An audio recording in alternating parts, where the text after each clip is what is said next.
का बहुत अच्छा सपोर्ट है सरकार की ओर से और बहुत अच्छा कल्चर है इस समय बिजनेस करने के लिए। सफर कैसे शुरू हुआ? क्योंकि हमारी सहयोगी ने भी बताया कि पहले आप एक नौकरी करते थे, फिर आप खुद आज नौकरी देने वाले बन गए। जी ये जी सफर कैसा रहा आपका? मैं बिरला ग्रुप की कंपनी थी उसमें जॉब करता था। 5 साल जॉब करने के बाद मन में ये ख्याल आया कि अब अपना बिजनेस शुरू किया जाए और उसके लिए कानपुर ही मुझे सबसे अच्छा शहर लगा क्योंकि ये बहुत अच्छा औद्योगिक शहर है। तो मैंने 2003 में अपना बिजनेस शुरू किया और आज तक प्रिंटिंग इंडस्ट्री के लिए और सभी इंडस्ट्रीज़ के लिए रबर रोलर मैन्युफैक्चरिंग करता हूँ। तो ये इस दौरान आपने कितना लंबा संघर्ष किया? क्योंकि एक आप नौकरी करने वाले थे, पहले क्या इसको समझा आपने, इस बिजनेस को समझा या फिर उसके बाद आपने इसमें हाथ आजमाए? और कितने कोई ऐसा अनुभव जो आपको लगा कि ऐसा लग रहा था कि मैं तो फेल हो जाऊंगा, लेकिन फिर भी आपने हिम्मत नहीं हारी और फिर आप इस मुकाम तक पहुंचे?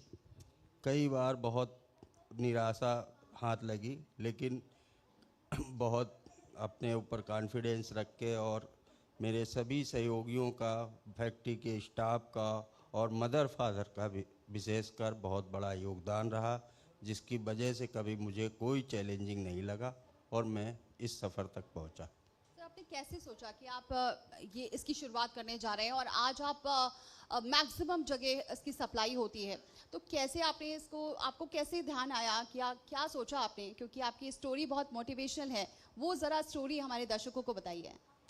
स्टोरी ये थी कि 98 में जॉब स्टार्ट किया और जॉब स्टार्ट करते ही करते मैं ये सोचने लगा कि कब तक ऐसे चलता रहेगा। एक शहर से दूसरे शहर, दूसरे शहर से तीसरे शहर, और सिर्फ इसलिए कि मैं जॉब तो कर रहा हूँ बट उतना किसी के लिए नहीं कर पा रहा हूँ। जो भी कर रहा हूँ वो अपने लिए कर रहा हूँ, तो मैं दूसरों के लिए क्या कर रहा हूँ। तो ये मन में प्रेरणा लेके मैंने अपनी इंडस्ट्री स्टार्ट की। तो आज कितने लोग हैं आपके साथ जो काम कर रहे हैं? मेरे पास इस समय 35 लोग हैं। 35 लोगों को रोजगार दे रहे हैं। जी। देखिए, जोरदार तालियां बजाइए एक बार, थोड़ा जोश में आने चाहिए ऐसे लोग ना। आपने जॉब शुरू की लेकिन आज आप 35 लोगों को दे रहे हैं और कहीं ना कहीं आप डायरेक्ट 35 लोगों के साथ साथ जी, और भी लोगों को भी, इनडायरेक्ट भी और लोगों को भी रोजगार दे रहे हैं। ट्रेडर्स वगैरह बहुत हैं जो नियर अबाउट 100 के अराउंड में हैं, जो मेरे से ट्रेडर्स भी हैं। तो कब आए, कितना साल लगा इस सफर तक पहुंचने के लिए आपको? सर 2003 से स्टार्ट किया, अभी तक चल ही रहा है। जी जी सर, आप प्रिंटिंग और इंडस्ट्रियल रोलर्स मैन्युफैक्चर करते हैं, जी। तो ये आपके रोलर्स बाकी प्रोडक्ट से कैसे डिफरेंट हैं? मैं किसी भी प्रिंटिंग में विदाउट रबर रोलर पॉसिबल ही नहीं है। तो ये मेरा रबर रोलर किसी भी इंडस्ट्री के लिए सबसे अच्छा प्रोडक्ट है कि रबर रोलर के विदाउट प्रिंटिंग नहीं होगी और अच्छा रबर रोलर बनाने वाले लोगों में मतलब यहाँ पे कानपुर में क्या, यूपी में और एनसीआर में, ऑल ओवर इंडिया लेवल पे मैं बहुत अच्छा मेरा परफॉर्मेंस है। एक और चीज सुनिए जी, जैसे अब रबड़ के बिजनेस में आप काम करते हैं जी आप एक बिजनेसमैन हैं, नौकरी भी आपने देखी, जी सरकार का सपोर्ट कितना मिल रहा है? क्या आपको लग रहा है कि बिजनेस के अनुकूल, क्योंकि बहुत सारे निवेशक हैं, बहुत सारे लोग जो आपको लाइव सुन भी रहे होंगे, बहुत सारे लोगों तक सोशल मीडिया के जरिए ये वीडियो भी पहुंचेगा, तो यूपी को आप कैसे देखते हैं एक बिजनेस करने के लिए? जो निवेशक आना चाहते हैं, जो निवेशक आ चुके हैं, उनके लिए कितना सुगम बन गया है? यूपी में इस समय सबसे अच्छा ये है कि जो बैंक लोन वगैरह हैं उसमें बहुत अच्छी सब्सिडी है और निवेशक यहाँ पे भय मुक्त होके आ रहे हैं। पहले ऐसा माहौल नहीं था, इस समय बिल्कुल ऐसा माहौल है।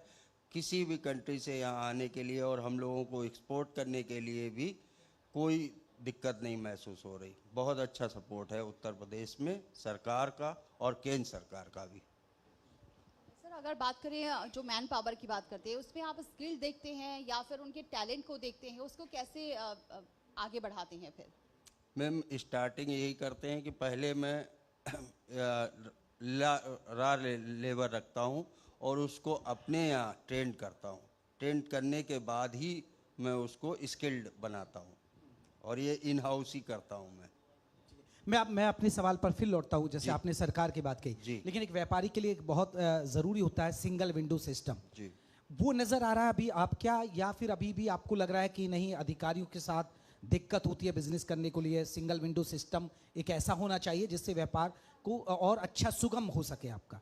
नहीं, जीएसटी आने के बाद कोई प्रॉब्लम नहीं हो रही, वन सिंगल विंडो है सारा कुछ, और कोई टेंशन नहीं है, किसी भी तरीके का कोई बिजनेस करने में कोई दिक्कत महसूस नहीं हो रही।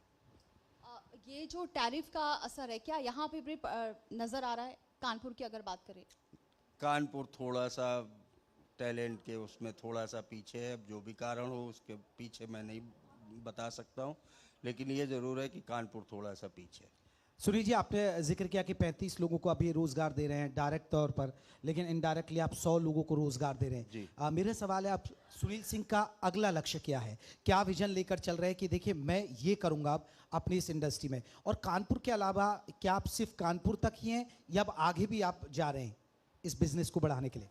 बिजनेस मैन्युफैक्चरिंग यूनिट कानपुर में ही दूसरी एक और एक्सटेंड करने का प्लान है बहुत जल्द ही, लेकिन ये है कि अभी ऑल ओवर इंडिया कर रहे हैं, मैं एक्सपोर्ट के लिए प्रोसेस स्टार्ट कर रहा हूँ। सर अगर बात करते हैं डिफरेंट इंडस्ट्रीज हैं, जैसे चाहे वो प्रिंटिंग हो या फिर पैकेजिंग हो या फिर टेक्सटाइल हो, जो उसका जो हैवी इंडस्ट्री के लिए जो रोलर्स को कस्टमाइज करना कितना चैलेंजिंग है आपके लिए? डे बाय डे चैलेंजिंग होता है, क्योंकि स्टील प्लांट हैं, टैनरीज हैं, इनमें बहुत हैवी रोलर्स लगते हैं, तो उसके अकॉर्डिंग अपने प्लांट को इंक्रीज करना और डे बाय डे उसकी रिसर्च करके उस तरीके के रोलर्स डेवलप करना मेरे लिए चैलेंजिंग है। और आजकल बहुत इनोवेशंस हो रहे हैं, बहुत सारा नया ट्रेंड बदल रहा है, जी। हर चीज़ में कंपटीशन है। इस कंपटीशन को मैच करने के लिए फिर आप क्या कोशिश करते हैं और कैसे इसको कंपटीशन को मैच भी कर पा रहे हैं? इसमें आईआईटी की हम हेल्प लेते हैं, जहाँ पे आर&डी होती है उसकी बहुत हेल्प लेते हैं, उस विदाउट उसके पॉसिबल नहीं होता है कि नई आर&डी कर पाएँ हम, तो आईआईटी की और एचबीटीआई की हेल्प लेते हैं, जो कि अपने शहर में है और केमिकल में दोनों ही बहुत अच्छे हैं। तो चलिए हम चर्चा के अब आखिरी पड़ाव पर आ गए सुनील जी। अब मैं चाह रहा हूँ कि क्योंकि आपने बिजनेस स्टार्ट किया, हमारे जी मीडिया के मंच से आप युवाओं को, जो आने वाली पीढ़ी है वो अपना बिजनेस स्टार्ट करना चाहती है, एमएसएमई सेक्टर्स को तो सरकार देखिए काफ़ी बढ़ावा दे ही रही है, आप उनको क्या संदेश देंगे और आपके आगे क्या क्या चुनौतियाँ आती हैं वो भी आप हमारे साथ शेयर करना चाहते हैं तो आप चाह सकते? मेरे आगे चुनौती सिर्फ यही है कि कानपुर में बहुत स्किल्ड लोग नहीं मिलते हैं, ये एक प्रॉब्लम है, क्योंकि जो स्किल्ड होता है वो आउट ऑफ कानपुर निकल जाता है, तो ये एक अपने शहर के लिए बहुत बड़ी दिक्कत है।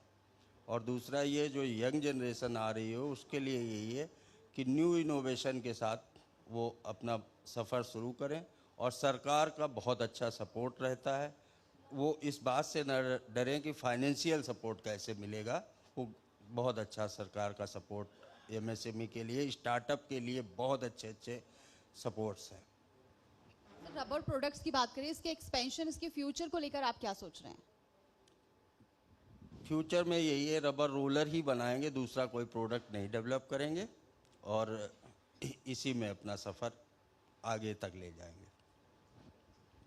बहुत बहुत शुक्रिया सुनील जी, आप हमारे साथ आए। हम उम्मीद करते हैं कि आपने जिस तरह बिजनेस स्टार्ट किया आगे आप बढ़ाएं। आपको बहुत बहुत शुभकामनाएं इसके लिए, बेहतर भविष्य के लिए, कि आप और ज़्यादा लोगों को रोजगार दे सकें। तो सुनील सिंह डायरेक्टर है, आपको बता दें क्वालिटी रबर प्रोडक्टर प्राइवेट लिमिटेड के, वो हमारे साथ जुड़े। बहुत बहुत धन्यवाद सर। Thank you. धन्यवाद।